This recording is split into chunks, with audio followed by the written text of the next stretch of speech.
can put it in the chat either way. But we will go on and move to Cara, our very own Miss Cara. And she's going to talk about a couple other programs and maybe go into that UEI a little bit more as well.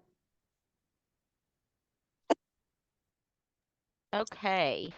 So fun times. Every time I get on a webinar at night with Taryn, my internet decides to not like me. So hadn't had a problem in about 2 weeks there, Taryn, and it's going to happen tonight.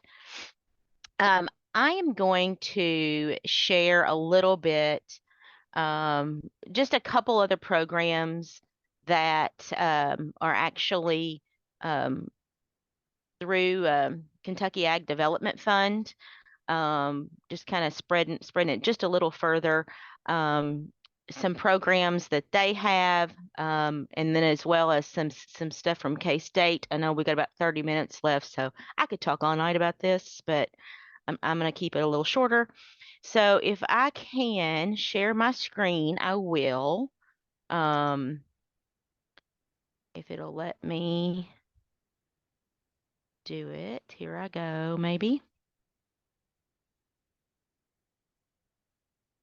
All right. But for some reason, I'm in read only in this presentation. But you all can kind of get that. Hopefully that's not too distracting. Taryn, is that going to be too distracting if it's just like that? I think it'll be fun. I don't know why it's not letting me. It said, oh, wait, let me try it down here. Well, no, maybe not. Okay. Sharon, I'm not going to comment on that. There you go. Thank you, Taryn. Wait, I missed something along the way. Sharon put in the chat that she's usually the long-winded one, and I was like, I'm not commenting. I learned from the best, Sharon. I really did. There you go. So quick overview of what the Ag Development Fund is. In the year 2000, way back, some of us were around then, the legislature invested 50% of the master settlement agreement to establish the Kentucky Ag Development Fund. So you guys hear KADF, Kentucky Ag Development Fund. Ag Development Board was created to oversee this. The staff became the Kentucky Office of Ag Policy in 2021. And this fund really invests back into the counties of Kentucky in unique ways. And it's my understanding that, that Kentucky was one of the only states that put this tobacco settlement money directly back into agriculture. This is was from a presentation last year, so it's got 22 numbers in it, but I think you guys can get the gist of it. This money goes directly back into ag. Looking at the cash receipts in 1990, tobacco was about 24%, cattle was 19%, and others was the biggest, or no, horses and then others. If you look at 22 numbers, that array and that percentage changed drastically. Tobacco is only about 3% now. It's actually moved down to one of the lowest, where you've got poultry, soybeans, corn, and horses still in the top there. So as we've changed, the whole purpose of the Ag Development Fund was to diversify agriculture in Kentucky and help those farmers be able to shift from tobacco to other products. This is a quick kind of layout of how those funds go. Master settlement agreement is where those funds come from tobacco companies. And then that gets delivered down to the General Assembly budget, where it gets broken down into healthcare, early childhood development, and then agriculture, where you see it gets divided into 4 different sections. The largest, of course, being Kentucky Ag Development Fund. That gets broken down a little bit further into state funds and into county funds. And we'll talk about the difference in those in just a minute. So the whole philosophy was to increase the net farm income after tobacco, and specifically in those tobacco impacted communities that relied so heavily on tobacco production back in the 90s, mid 90s and late 90s, to grow markets for other ag products, as well as to find ways to add value to Kentucky ag products and look for new opportunities for Kentucky farmers. So the programs and initiatives, first and foremost, what we hear most about is called CAPE, County Ag Investment Program. Those of you all like myself that have been around it, it's been called a few other things, that not meaning to sound like it's bad words. It's not. It's just that came out a little different than I expected. It's been called the tobacco settlement money, the phase one money.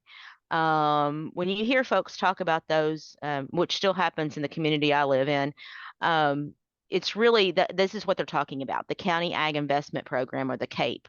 There's also a Youth Ag Investment Program, and a next generation farmer.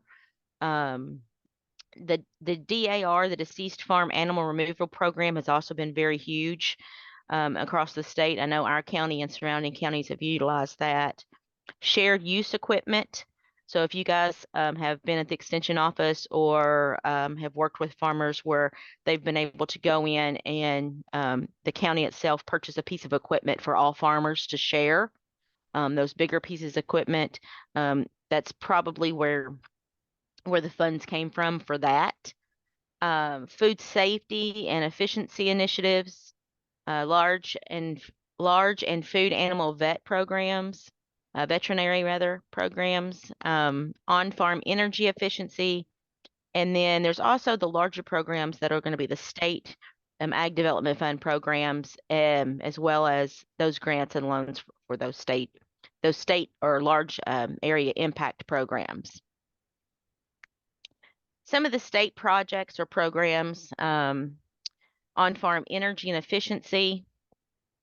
This is a 50-50 cost reimbursement, up to $10,000 in state funds.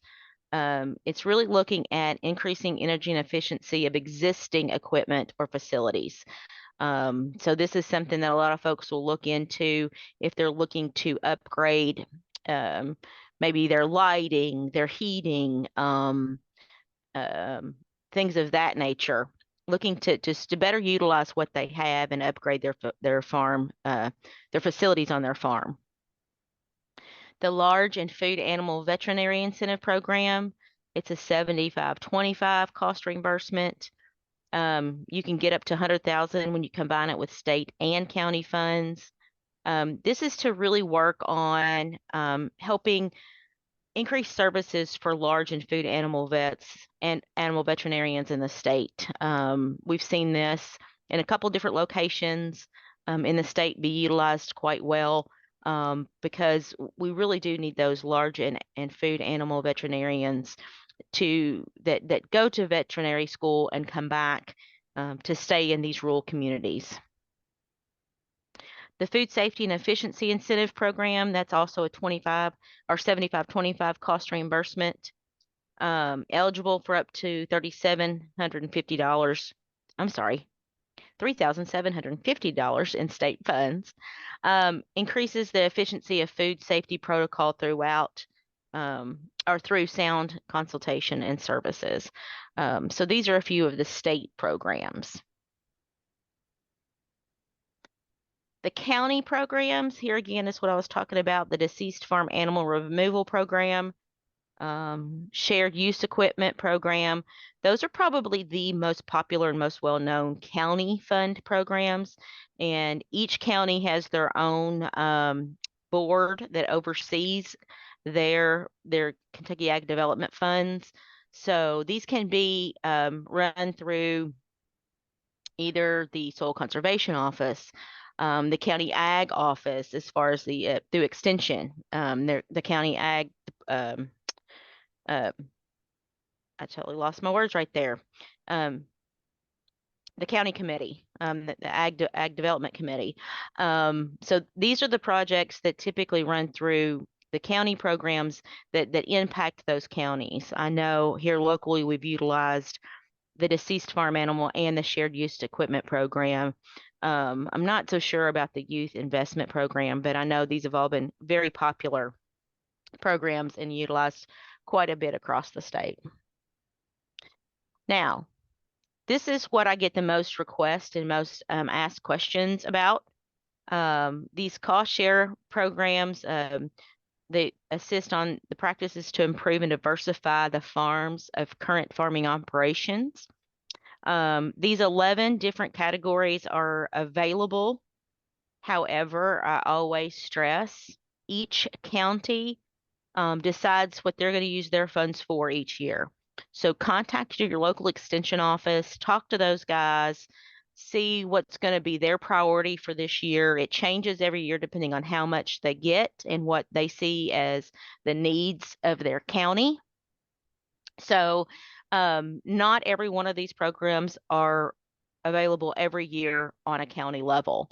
However, these are some that are available for the counties to use. But I always say go back to your local county, talk to the extension agent, because the programs differ and so do the application times, the window when it's open, and when those are due. So here's a little bit about the numbers from 2022 for CAPE. So this has been very successful. It has worked over the years, I think, as you guys can tell, we're 23 years into it now, and it's still going strong. As I talked about, different groups in the county will administer this program. Extension offices are a small part of it. Conservation districts, as well as cattle associations, will a lot of times oversee those programs.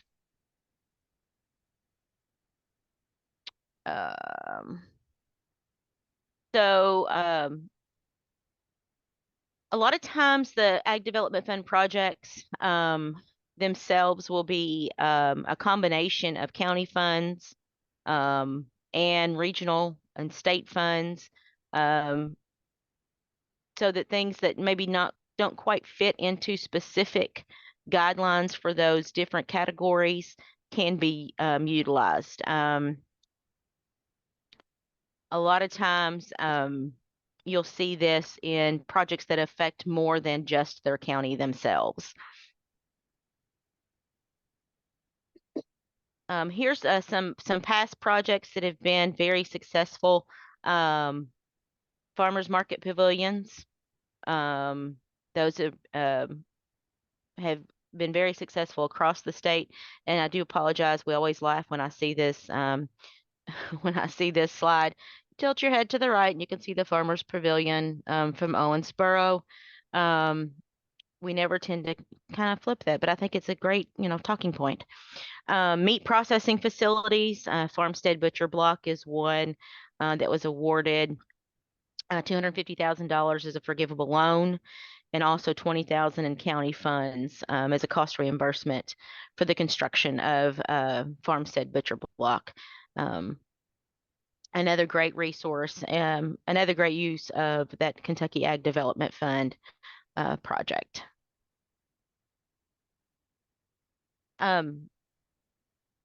Not only is it just grants, it's also loans. Kentucky Ag Finance Corp works with the Ag Development Fund, and a lot of times it'll be grants or cost share grants, but then also a portion of it will be a loan, a small interest loan from Kentucky Ag Finance. They approved, I think this was when 22, over 1,400 loans totaling over 209. Am I saying that right? Yes, million. So 209 million. I believe that was in 22. Just a few of the examples of the loan programs: Beginning Farmer, Diversification, Infrastructure Program, ag processing loan for a refinery in Davies County, large food and animal vet program loan to buy an existing vet practice in Morgan County. So those are just a small example. How some of this works is Ag Finance works with your primary lender in these cases. They will basically guarantee a lower interest rate. They are just no funds are dispersed until the project is finished and the loan is closed. Then it's the farmer pays the primary lender and the lender pays Ag Finance.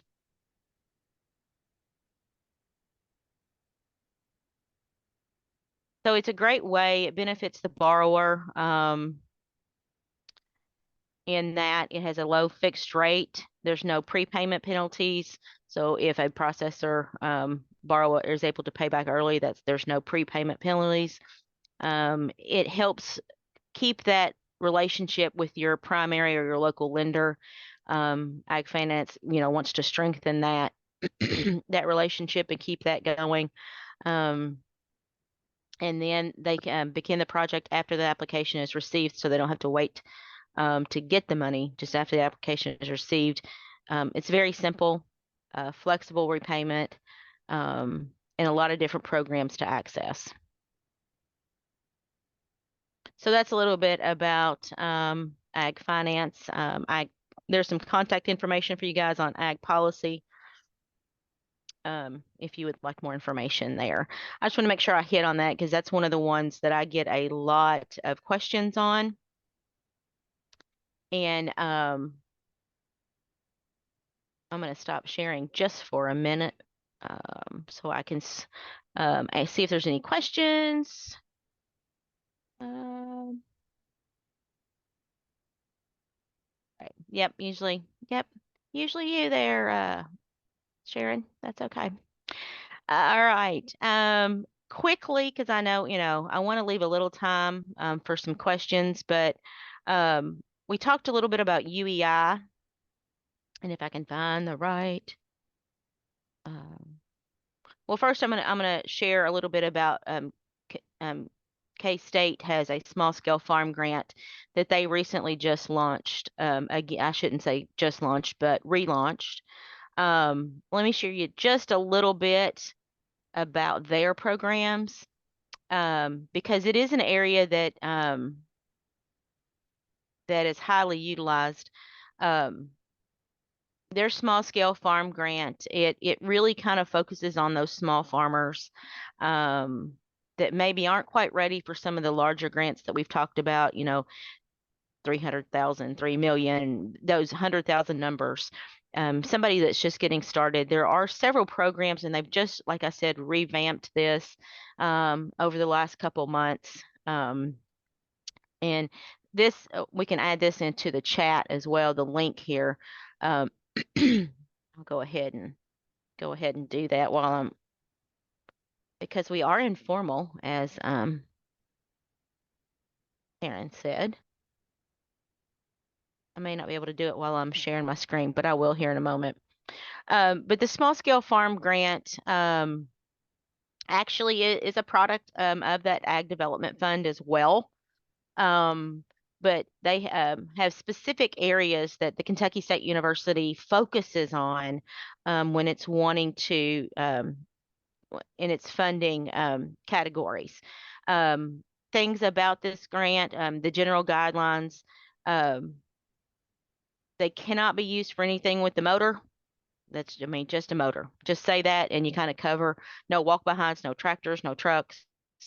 Labor cost cannot be paid for. Anything that is consumable. So anything like jarred seeds, feed, trees, anything of that nature. So partial funding of equipment greater than 10,000. It requires a match, a verified match of up to 5,000. They do have some really easy application process. They have a really easy application process. The funds themselves, maximum fund is $1,000 per application with a lifetime max of 10,000. They can be eligible for 500 of educational training or materials. I believe that's per year, because I do know individuals that have gotten it more than once. That's a great resource. You don't always get a lot of grants for educational materials or training. So a lot of folks use these. For example, I know a lot of folks use them to go to like Oak, to small fruit or fruit and veg. Some of those trainings and meetings that happen early on in the year. Great way to get some of your resources paid for there.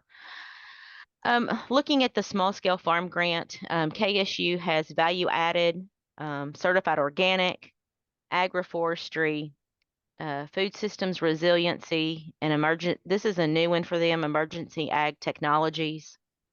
Another new one is their beekeeper program. They've seen this need across the state to help with beginning beekeepers.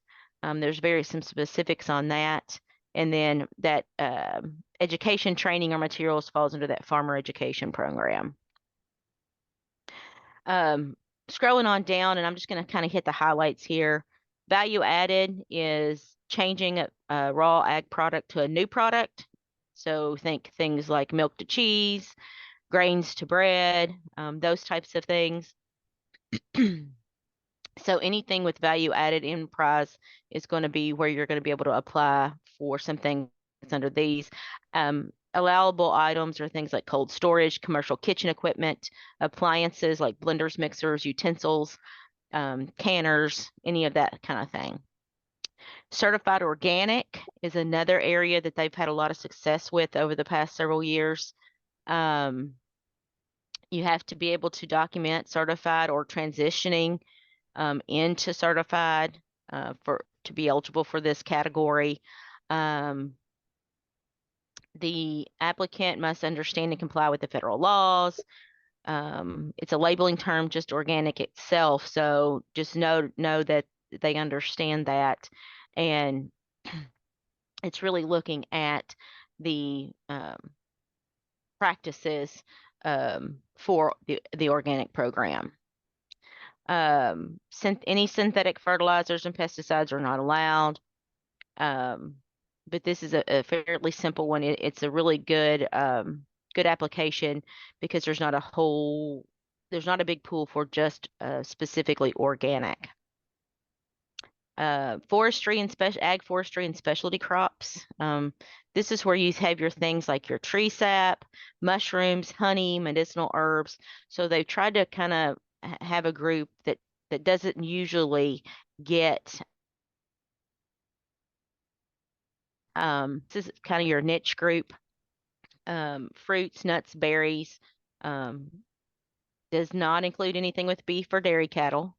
But here again, an area that they see the need, and I don't think that this category gets as much use as it should. But it's for those unique unique specialty crops, as it says. Food systems resiliency. This is looking at promotion of to promote the production, sale, and consumption of healthy foods in all areas. This is looking at areas that have a lot of high food insecurity.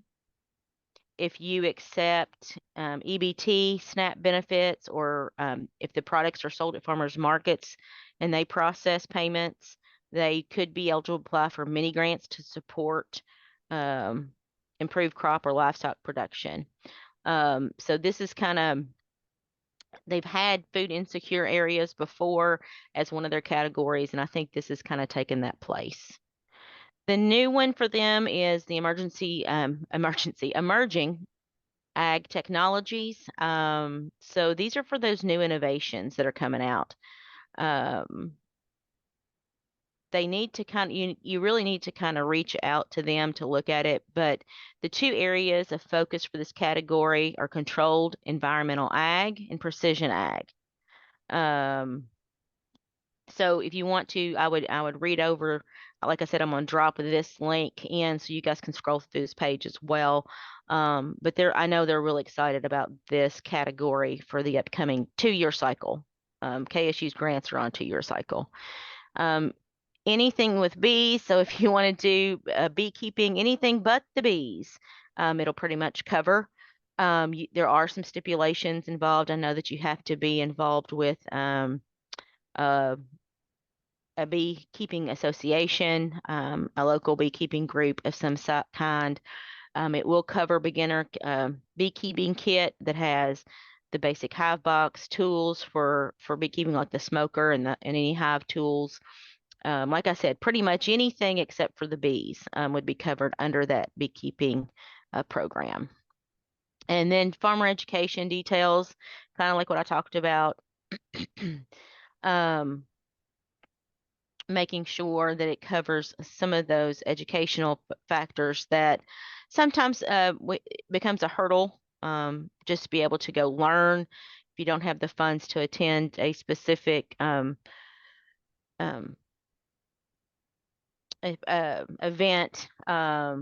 any kind of symposium or annual meeting. A lot of times that can be a hurdle where this can come into play. Joni Nelson, again, oversees KSU's small scale farm grants, along with Kevin Grotowski. I will drop this link in the chat so that you guys have access to that as well. All right. I talked really fast over 2 different things because I was trying to get it all in. Hopefully, I don't see many questions, so I don't know if I just, glazed everybody's eyes over, or, oh, thanks, Taryn, you already put it in. Glazed everybody's eyes over, or if maybe it's not news to you, because not many questions there. Now I'm gonna look up and walk a little bit through this UEI, which is what Jay was talking about earlier, and see if I can't share that with folks. So any questions while I do that?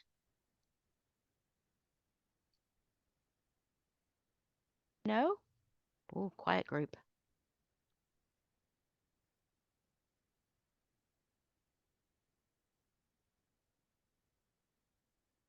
Thought I had that pulled up, but I do have one, but not the one I was looking for. I apologize.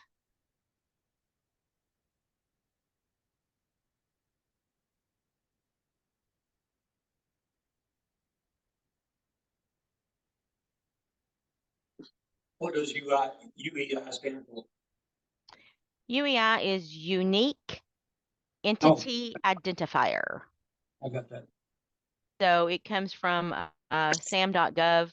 About 2 years ago, I guess now. 2 years ago, they used to have the DUNS number, which is the, I've lost what DUNS stands for. It's Duns and Bradsford. That was kind of an external group that worked with the government in verifying who you are. And basically that's what UEI does. It works kind of like your tax ID number or your Social Security number, but it is a unique number that the government will give you in order to basically award grants or loans. So if you're going to have any kind of financial interaction, grants are the big thing, and that's what I use, and that's what this is used for in this case. Then you have to have a UEI number which says you are who you are. And I know folks are like, well, isn't that what my Social Security number is, or what my tax ID number is? Well, yes, in a way. And they do use that. But you've got to verify with address that you are doing business as who you say you're doing business as. And so there's a couple different steps there that you have to verify.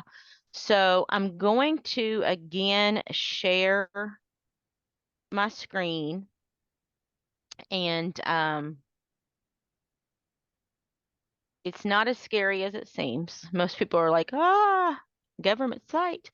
The one thing I will share with you guys is getting your UEI is totally free. If at any point you go to what you think is sam.gov, or you Google get your UEI number, and you click on something, if it asks you to put in a credit card, if it asks you for a routing, I mean, if you ask you for money, it is not the real deal. Do not pass go, do not collect $200. X out of that, and let one of us know, because we can walk you through. We could do a Zoom chat just like this, and you can share your screen with me, and I can say, oh, nope, wrong website. Let's try again. I tease and laugh all the time. I have my job at KCARD because I will do the same thing 1,000 times until I get the right outcome that I want. I'm very persistent that way.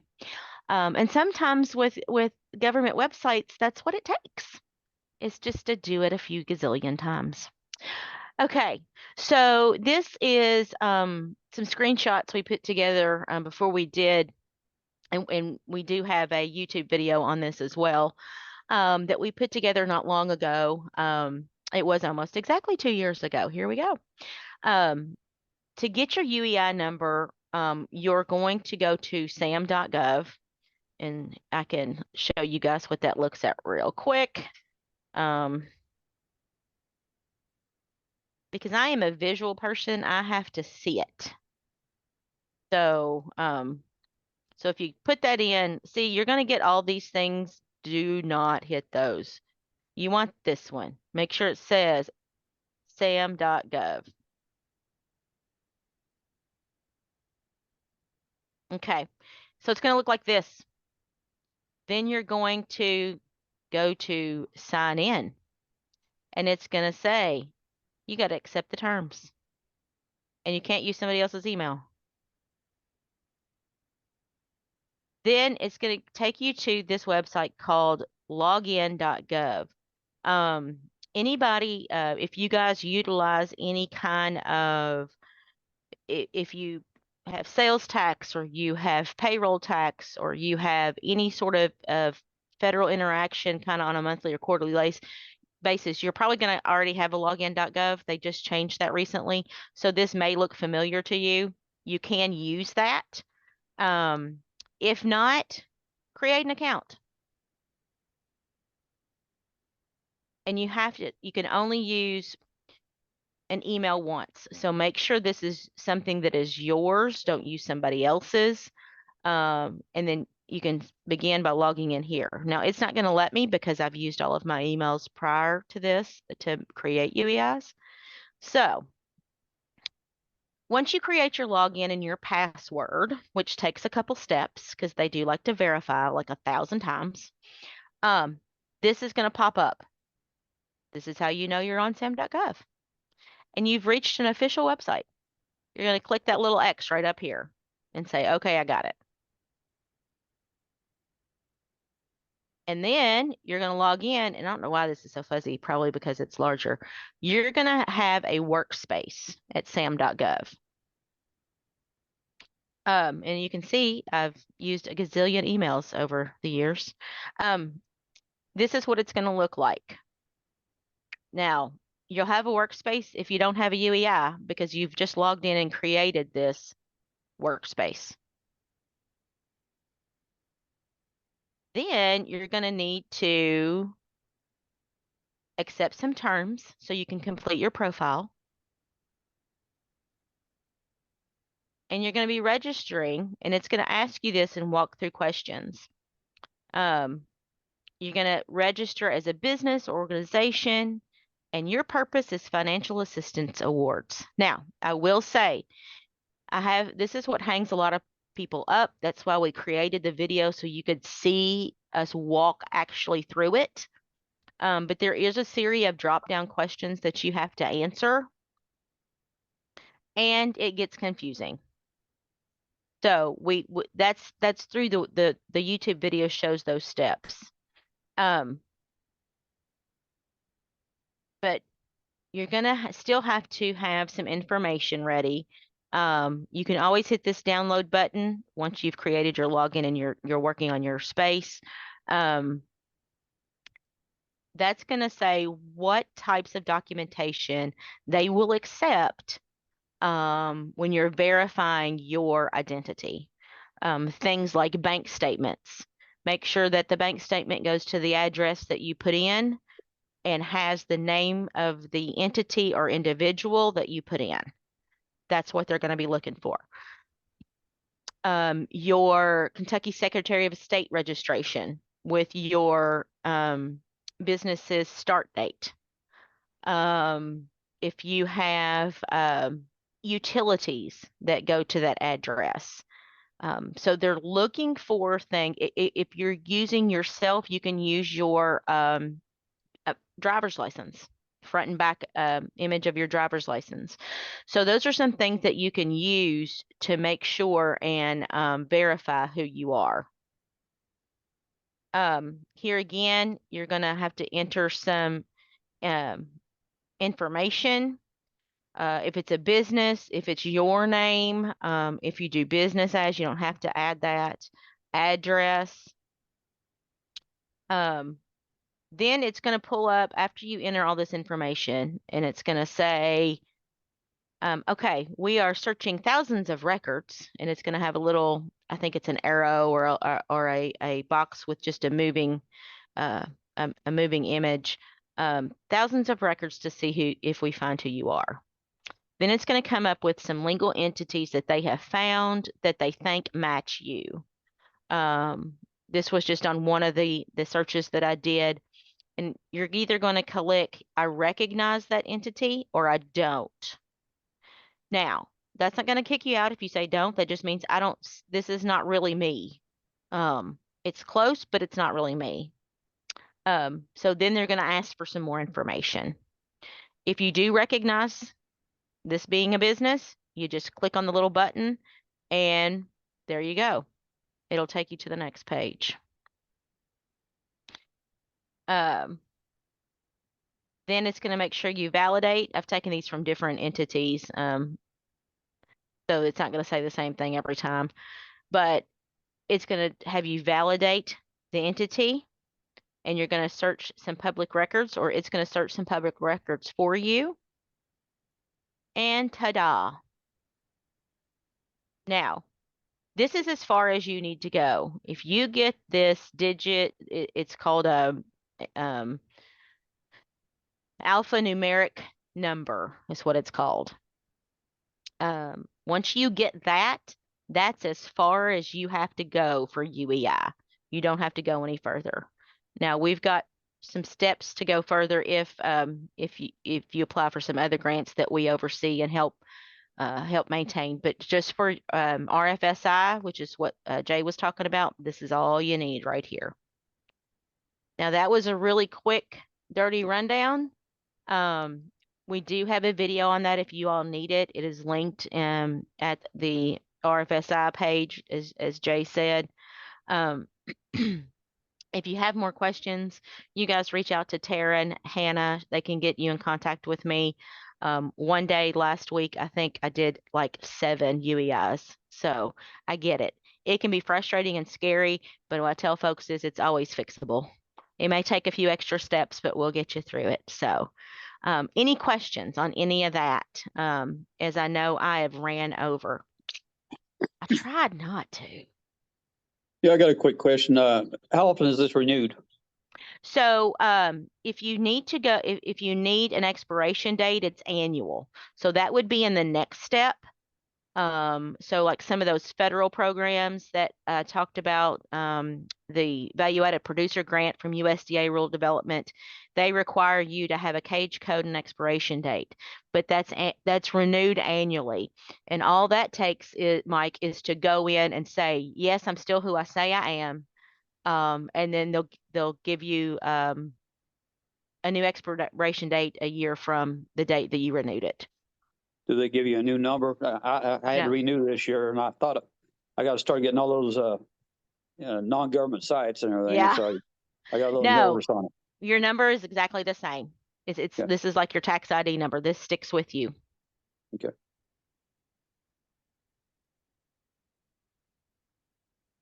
But yeah, Mike, I get those too. It's Yeah. time to renew. Get with us for $600. We'll click yes for you. Yeah. Exactly.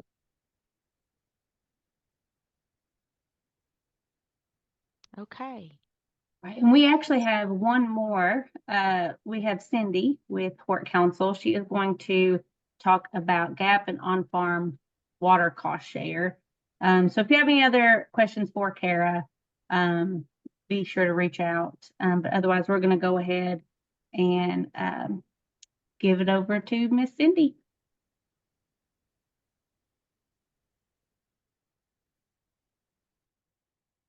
All right, can you see my screen okay there? Yes. Yes. Okay, great. All right, so just real quick, I want to talk about two programs that we have. Several of you have probably heard about our GAP cost share. I've talked about that before, but I want to talk about our on-farm water program just a little bit. So just kind of a reminder, Hort Council, all of the different professional member organizations related to horticulture in Kentucky, part of the council. So we're a coalition of those different groups. And you heard a lot about tobacco settlement earlier, and that's one of the big funding sources that we get to support our programs. And actually, the two programs I'm going to talk about, those are tobacco settlement funds that flow into the state and then come to us, and we administer these two programs. So the first one I want to talk about is our on-farm water management cost share program. I've got a QR code there, but also, we can have Taryn send out the links as well afterwards. You can always Google, get to the Hort Council website, and you can find this under our programs. But the on-farm water management, it's best management practices. There's some very clearly identified ones by NRCS. And so on your farm, if you are looking at ways to manage water, and this can be capture of water, it can be delivery of water. Like I said, there's a whole series of best practices. Those may be eligible for our program.